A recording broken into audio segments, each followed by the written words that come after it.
먹는 음식도 중요할 수 있는데 먹는 방식이 사실 또 굉장히 중요하거든요. 이게 어떻게 먹냐에 따라서 대사 방식이 바뀌어버려요. 칼로리보다 사실 중요한 게 대사 시스템의 변화입니다. 첫 번째는 당질, 설탕은 정말 쥐약입니다. 이건 어떻게 방법이 없습니다. 또 똑같은 음식을 먹더라도 순서도 중요합니다. 무조건 부터 먼저 드셔야 돼요. 그래야 혈당 오르는 게 조절이 됩니다. 그리고 또 간헐적 단식 같은 경우에는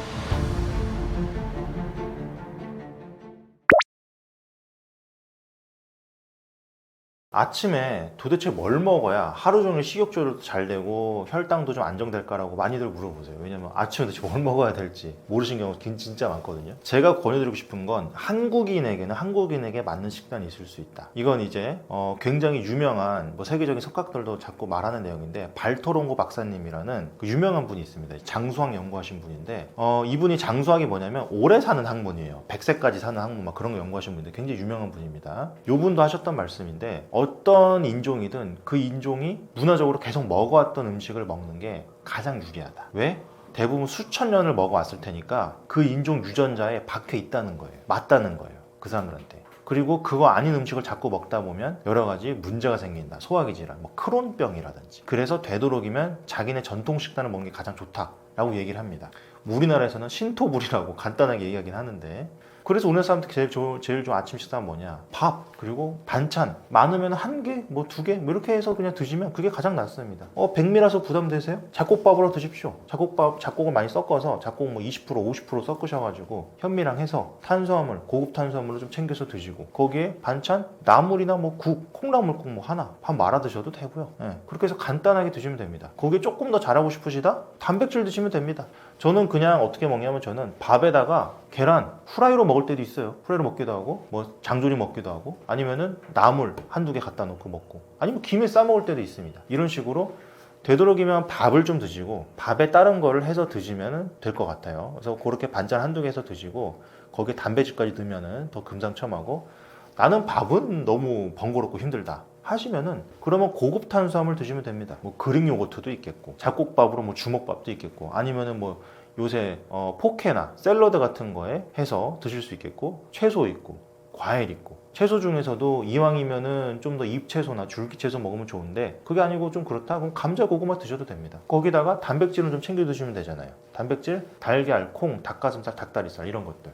그래서 결론적으로 가장 좋은 거는 역시 유전적으로 박혀있는 밥이 가장 좋기 때문에 밥에다가 반찬 한두 개 할 수 있으면 단백질 꼭 추가해서 단백질 반찬 추가해서 드시는 걸로 그냥 가볍게 드셔도 되고요. 밥이 안 된다?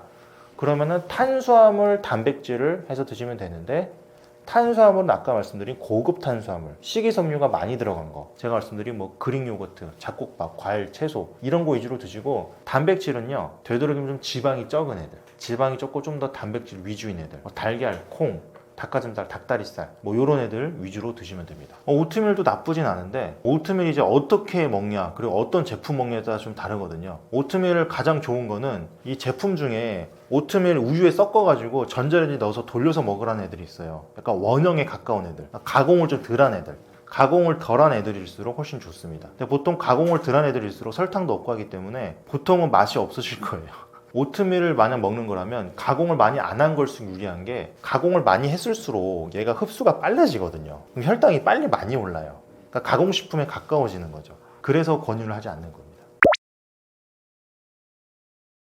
아침 식사가 중요한 이유가 별거 아니라고 생각을 하실 텐데 아침 식사를 가장 중요한 것 중에 하나 야식 증후군이 일단 방지됩니다. 야식 증후군이 뭐냐면은 첫 번째 증상은 저녁이나 밤에 뭐가 자꾸 먹을 게 땡깁니다. 자꾸 뭐가 먹고 싶어요. 두 번째는 아침을 먹으면 속이 더부룩하거나 거북해집니다. 그래서 아침 안 드시는 분들이 굉장히 많아요. 야식은 먹고. 세 번째는 수면의 질이 떨어집니다. 뭐가 들어간 상태에서 자니까 수면의 질이 훅 떨어져요. 네 번째는 소화기가 안 좋아집니다. 뭘 먹고 자니까 소화기가 당연히 좋을 수가 없죠. 그래서 이런 야식 증후군을 그럼 없애거나 방지하는 게 가장 좋은 방법이 뭐냐? 아침을 먹으면요 야식이 덜 땡기게 돼 있어요. 왜냐하면 아침을 안 먹으면 그 전날 저녁부터 그 다음날 점심까지 공복 시간이 너무 길어지니까 몸에서 중간에 뭘 자꾸 먹으려고 해요. 그게 밤에 먹고 자게 만드는 거죠. 근데 아침을 먹어버리면 공복 시간이 줄어드니까 뭐 먹었네? 야식 먹을 필요 없겠네? 하면서 야식을 덜 땡깁니다. 그래서 만약 야식 드시고 싶으신 게 있으시면 차라리 냉장고 넣어뒀다가 아침에 드세요. 차라리 정말로. 저도 그렇게 하고 있습니다. 아침에 절대 먹으면 안 되는 음식들이 있어요. 이게 연구나 논문에서도 참 자주 나오는 내용인데 아침을 먹으면 오히려 살이 찐다는 연구들이 꽤 있어요. 생각보다. 이제까지 아침 먹으라고 했잖아 라고 지금 당황하실 수도 있는데 좀 들어보세요.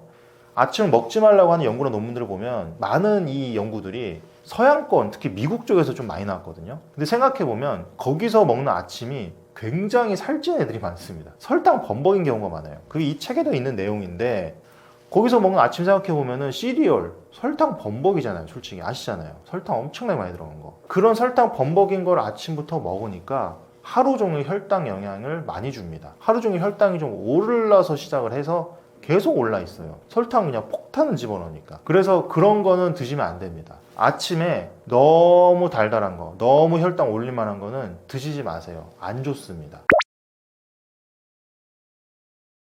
운동을 식전해야 되냐, 뭐 식후해야 되냐, 아니면 뭐 유산소냐, 무산소냐, 뭐 많이 물어보시거든요. 공복이랑 경복을 좀 비교해 드릴게요. 자, 공복은 아예 이게 배가 비어 있는 거, 공복, 빌공. 경복은 살짝 뭔가 먹은 상태라고 말씀드리겠습니다.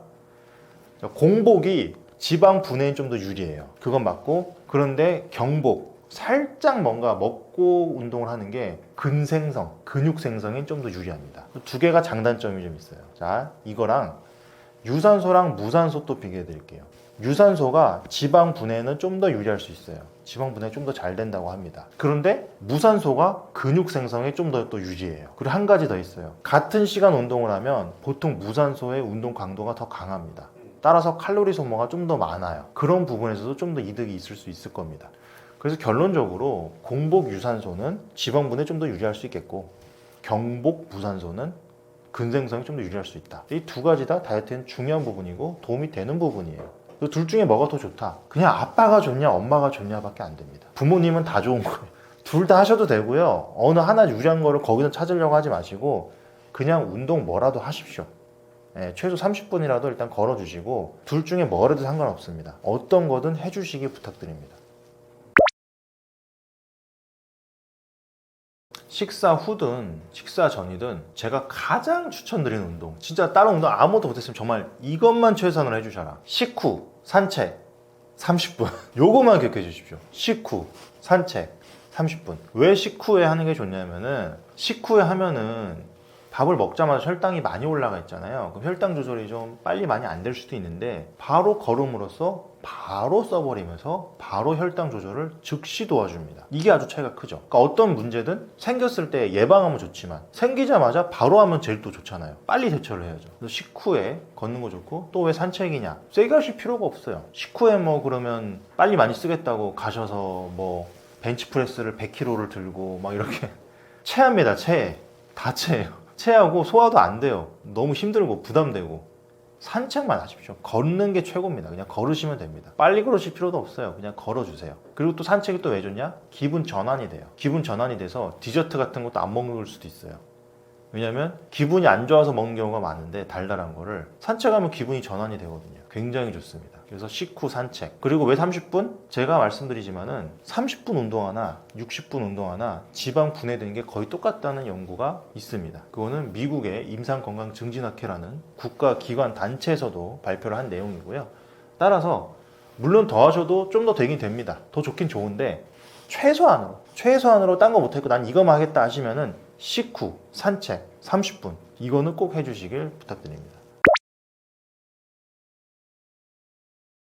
먹는 음식도 중요할 수 있는데 이게 먹는 방식이 사실 또 굉장히 중요하거든요. 이게 어떻게 먹냐에 따라서 대사 방식이 바뀌어버려요. 칼로리보다 사실 중요한 게 대사 시스템의 변화입니다. 우리 몸의 이 대사나 시스템 자체를 지방이 잘 타는 방식으로 바꿔야 감량이 시작되고 계속 유지되고 노력을 따로 많이 안 하더라도 무노력으로도 계속 되고 있는 거예요. 그 중에 핵심인 거, 물론 책을 전체를 보시는 게 좋은데 몇 가지만 좀 말씀을 드리자면, 첫 번째는 당질, 설탕은 정말 쥐약입니다. 쥐약. 이건 어떻게 방법이 없습니다.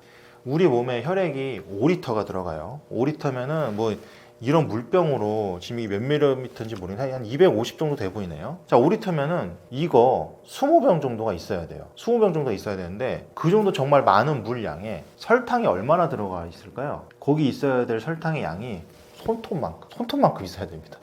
근데 여러분 콜라 한 캔 드시면 그 뚱캔 뚱뚱한 거 한 캔 드시면 설탕이 막 이만큼, 이 설탕 쳐보세요. 어디 검색기 쳐보시면 이만큼 있는 거 보실 거예요.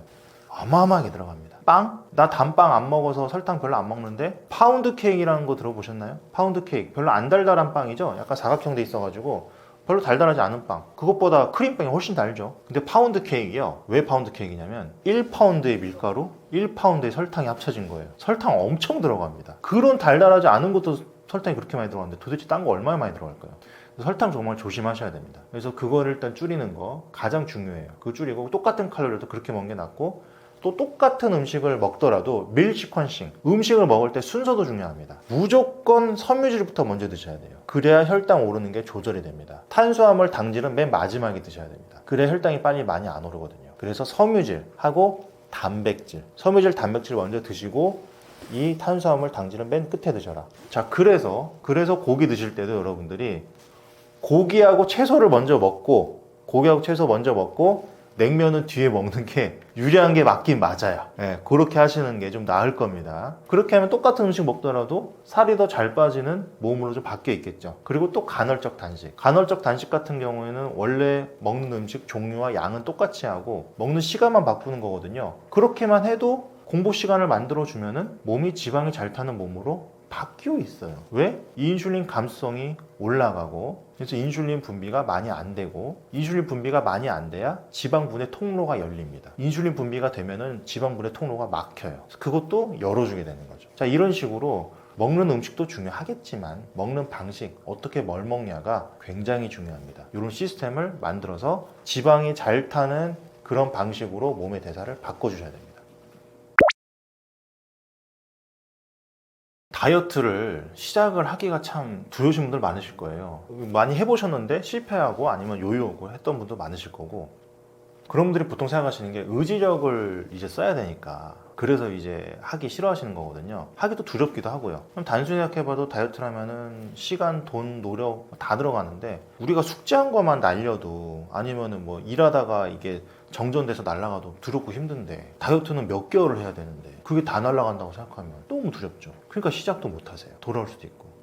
그래서 힘들 수 있는데, 이때 의지력만 생각하실 게 아니라 이런 방법이 있구나, 이런 시스템으로 하면은 내가 크게 힘들지 않고 이 시스템만 잘 짜면은 유지할 수 있겠구나 하는 생각으로 좀 마음을 바꿔보시면 아마 조금 더 다이어트 시작하시기가 수월하시고 쉬우실 거예요. 두려움도 훨씬 사라지고. 그래서 의지력을 또 해야 되는데 의지력 어떡하지 하는 두려움이 있으셨던 분들, 제 감량혁명, 이 무노력 다이어트를 하고 있는 이 책을 한번 좀 읽어보시고 무노력 다이어트 체중 유지 쉽게 하시고 계속 이게 유지를 하셨으면 좋겠고요.